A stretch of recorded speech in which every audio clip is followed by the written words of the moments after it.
삶이 그대를 속일지라도 슬퍼하거나 노여하지 마라. 슬픔의 날을 참고 견디면 언젠간 기쁨의 날이 오리니.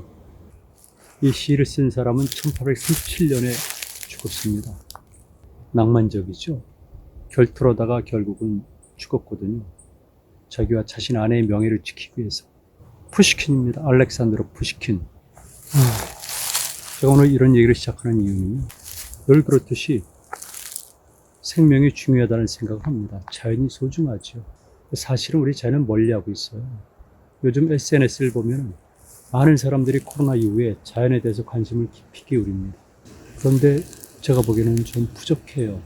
그리고 직접 자연을 만나고 자연과 하나가 되는 게 중요하거든요.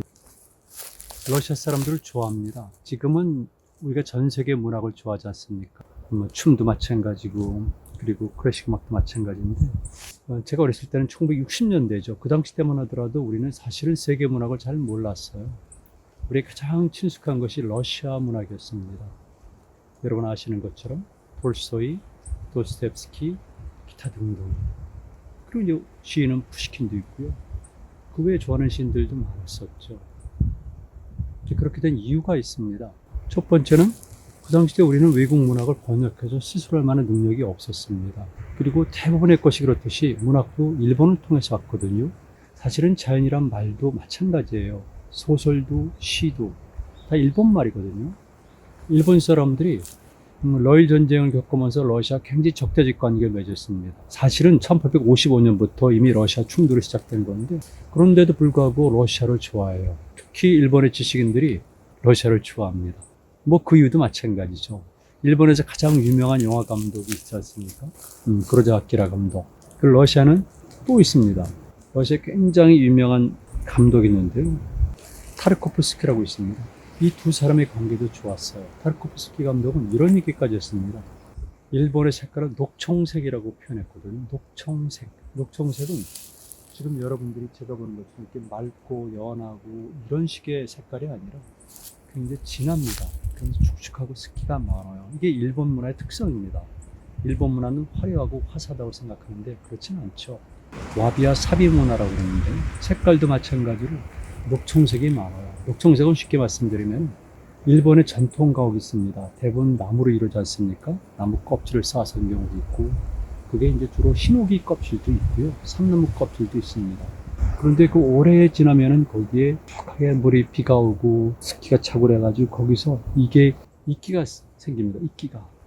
그게 바로 녹청색이에요. 일본 사람들은 그런 면이 있습니다. 그리고 지금은 나이들이 들었습니다만은 40대 정도? 50대 초까지도 가능하겠네요. 이 세대들이 젊었을 때 또 어렸을 때 본 영화가 뭡니까? 주로 미야자키 하야오의 만화 영화를 봤거든요. 원령공주부터 시작해서 이런 것들은 일본이 사실은 일찍부터 흔히 말하는 생명, 생태에 관심이 많았다는 겁니다. 생태란 용어도 일본이 번역한 용어고 일본은 이미 20세기 초에 생태 샤먼이라는 말을 만들어낼 정도로 생태에 관심이 많습니다. 일본의 자연환경 자체가 그렇고 일본 문화가 그렇습니다. 그래서 우리는 자신을 돌아봐야 되는데요. 우리가 자연을 굉장히 아끼고 생명을 소중히 여기고 흔히 말하는 생태와 가깝다고 생각하지만 일본은 또 다른 의미지만 우리보다 더 가깝습니다. 그들은 더 자연을 소중히 여기고 외경심을 가져요. 이유는 자연환경의 차이가 있는 거죠. 그러다 보니까 일본 사람들이 러시아를 좋아해서 러시아 문학 작품을 번역했고 그중에 푸시킨도 있습니다만 톨스토이라든가 도스토옙스키인데 특히 톨스토이 작품을 좋아했어요. 그 당시 때 크로포트킨이라는 무정부주의 사상가가 있는데요. 이 사상가는 일본의 사상에 굉장히 큰 영향을 줬습니다. 일본의 무정부주의 운동도 활발했잖아요. 우리나라에서도 물론 단재 신치호라든가 이혜영 선생이라든가 이 양반들이 무정부주의자가 됐지만 특히 톨스토이 작품들을 많이 번역하다 보니까 우리는 일본말을 중역으로 한 겁니다. 다시 일본말을 번역하는 것이죠. 이게 일제시대 초기도 마찬가지예요. 육당 최남선, 춘원 이강수도 톨스토이 작품들 전쟁과 평화를 번역을 했습니다. 물론 다는 아니지만 일본 걸 통해 가지고. 그래서 우리에게 러시아의 사상, 러시아의 문화, 러시아 예술, 러시아의 세계관을 알려주었는데요. 저도 마찬가지로 어렸을 때 많이 본 것 중에 하나가 러시아 작품들이에요. 그러다 보니까 자연 톨스토이 작품을 좋아했고 저한테 어린 날에 가슴을 쳤던 것은 바로 부활입니다. 네오리도프가 추샤와의 그 관계를 쓴 책이죠. 정말 톨스토이는 인간주의자예요. 그 당시 때 이런 생각을 했다는 것은 정말 놀라운데요. 아니, 원래 인간이 그런 거겠죠. 그래서 어렸을 때부터 톨스토이 좋아했는데 시간이 지나면서 저는 깜짝 놀랄 사실을 알았어요. 제가 유라시아를 쭉 다니면서 바이칼을 여러 번 다녔거든요. 근데 바이칼에 가면은 늘 사람들이 첫 번째로 들리는 도시가 이르쿠츠크시예요. 이르쿠츠크.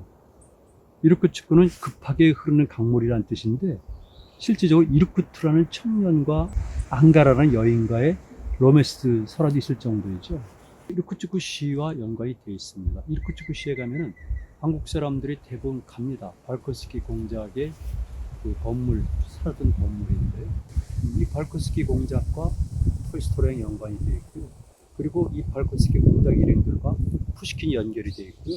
이런 것들이 결국은 뭐냐면은 당시 러시아가 가진 사상적 배경이 되는데 그 사상적 배경 중에 하나가 흔히 말하는 우랄 산맥 동쪽에 있었던 시베리아 문화와 연관이 되어 있다는 겁니다.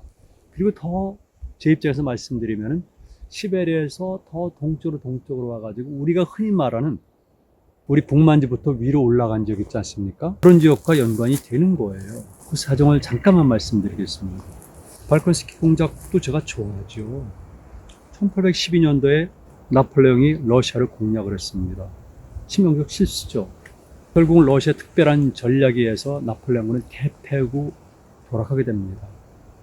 근데 그런 과정 속에서 의외의 결과가 나왔는데요. 나폴레옹이 쳐들어오기 전에 러시아의 대부분의 지식인들은 그리고 왕족들과 귀족들은 대부분 유럽 문화, 특히 프랑스 문화에 경도가 되어 있었어요. 그래서 궁전에서 프랑스말을 사용을 했고요. 상류층들은 다 프랑스 말을 사용했고 프랑스 의복과 프랑스 예술을 즐겼던 겁니다.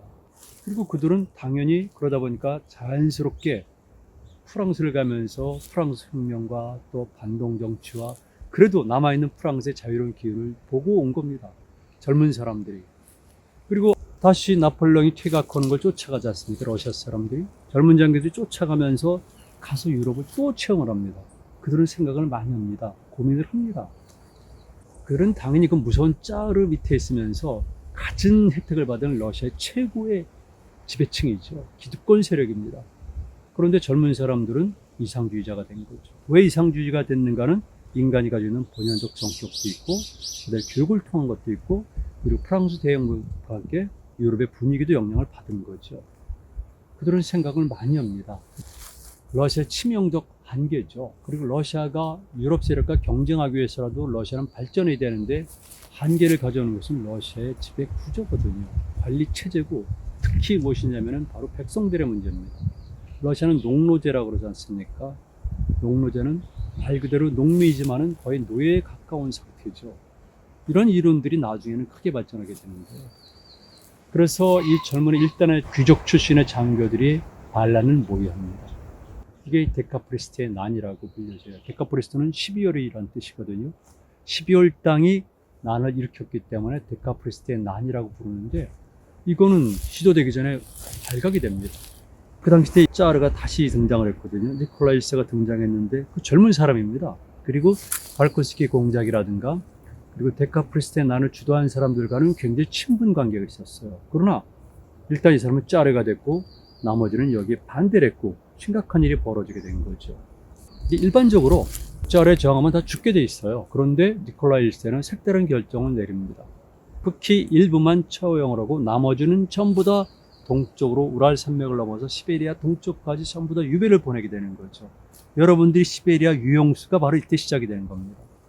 이유는 몇 가지가 있는데요. 저는 그 당시 때 탁월한 선택이었다고 봅니다. 일단 인간적인 면에서도 니콜라이 1세가 자기 동료라든가 친구들을 다 죽일 수는 없는 거죠. 일단 신왕 황제가 됐는데 두 번째는 이들을 동쪽으로 보내면은 어차피 이들은 살아 돌아올 수는 없어요. 그 당시 때는 돌아올 수는 없으니까 그들을 동쪽으로 보내면은 자기는 명분도 살고 그들이 만약에 살아서 도착한다면은 그 지역을 개척하고 그것은 당연히 러시아의 땅이 되는 거죠. 그 당시 때 러시아 땅이라고 생각하지 마세요. 물론 그 이전부터 특히 에카테리네스부터 쭉 해가지고 러시아가 동지러운 건 사실이지만 그건 명목상의 선도 아니라 몇 군데 점을 찍은 것에 불과하고요. 실질적으로 지배하는 것은 아닙니다. 그런데 니콜라이 1세 입장에서는 그런 정책을 탁 하게 된 거죠. 뭐 중앙아시아 문제도 있고 그 다음에 서쪽으로는 스웨덴이라든가 이런 관계도 있지만 동쪽의 텅 빈 땅을 개척하는 것이 옳다고 봤고 거기서는 막강한 이익을 가져다 주는데 그 이익은 러시아 일반이 아니라 바로 러시아 궁정에게 엄청난 이익을 가져다 준다는 겁니다.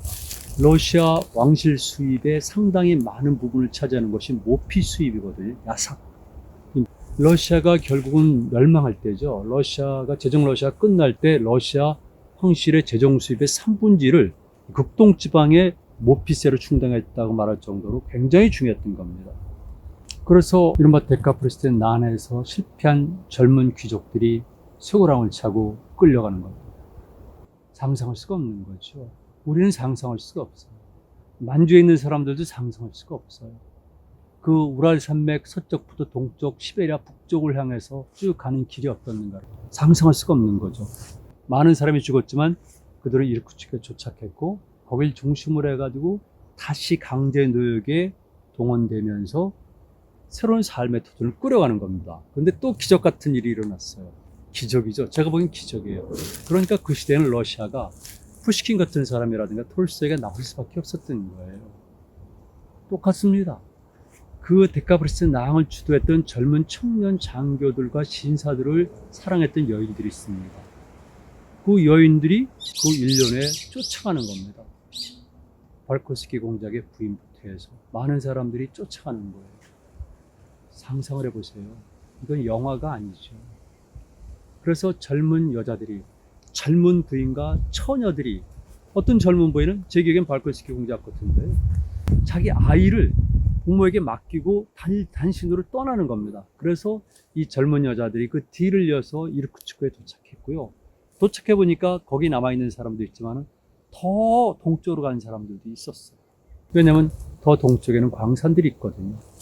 결과적으로 이르쿠츠크를 중심으로 해서 러시아에서 최고의 지식인들, 러시아에서도 서구문물에 대해서 가장 개방적이고 가장 이상주의자들이 그 지역에 정착을 한 겁니다. 하면서 그 지역과 동화되다 보니까 지금 제가 있는 것과 마찬가지로 그 사람들은 그 지역의 자연환경을 보는 거예요. 상상할 수 없는 자연환경이죠. 거긴 타이가 지대잖아요. 타이가 정말 대단합니다. 상상할 수 없을 정도의 나무들이 빽빽하게 찬 그 나무들이 있고요. 그 숲이 깊고 그 다음에 이끼가 있고 항상 물이 흘러요. 숲이라는 강이죠. 강문화. 숲과 강문화. 그들은 자연스럽게 그 지역에 살면서 그 자연환경에 적응하는 방법을 배웠고 세계관을 변하게 했고 그 다음에 그들과 접촉하는 게 누굽니까? 일부의 백인도 아니고 아시아인도 아닌 러시아인들 아니겠어요?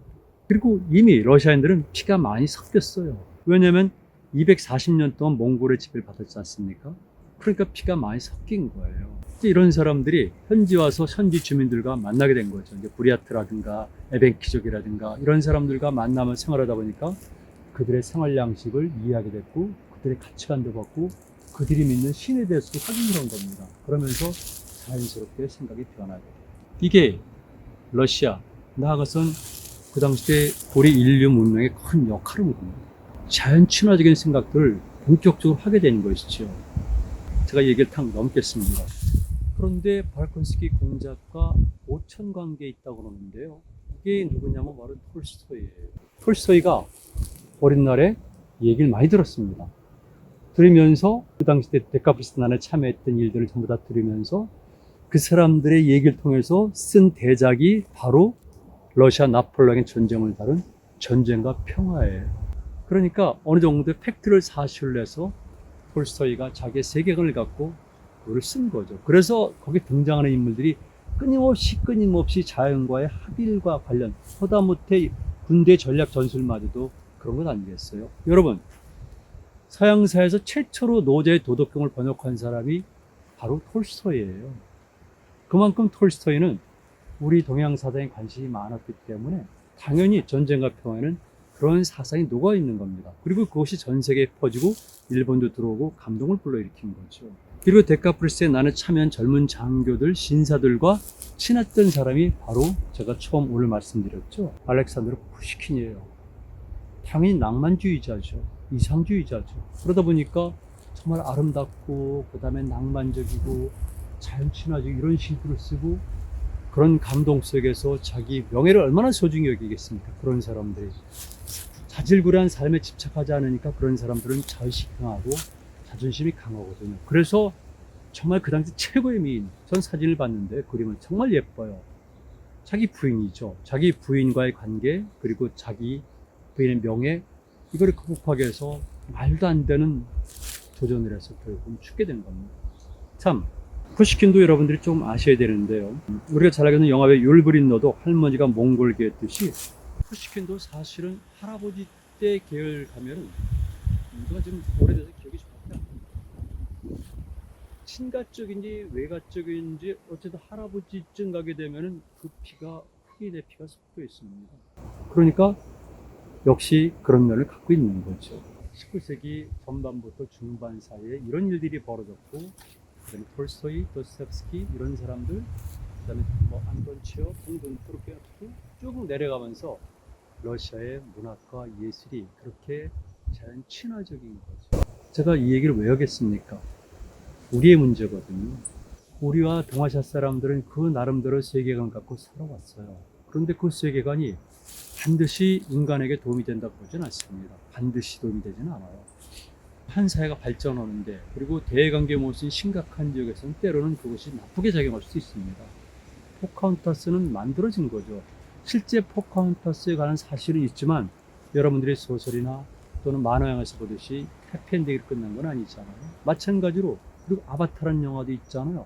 아카폴리프라는 영화도 있듯이 실제적으로 부딪히게 되면은 자연 친화적인 삶을 사는 사람 집단은 거의 지게 돼 있어요. 아바타에서 실제로 이긴 게 아니죠. 그래서 저는 냉정하기 때문에 한편으로는 자연 친화적이고 그다음에 최선의 갈등을 무화시키는 삶을 세계관을 지향하지만, 그런 한편에서는 적극적이고 필요할 땐 항전하고, 이게 자유 의지거든요. 제가 그래서 그거를 좋아합니다.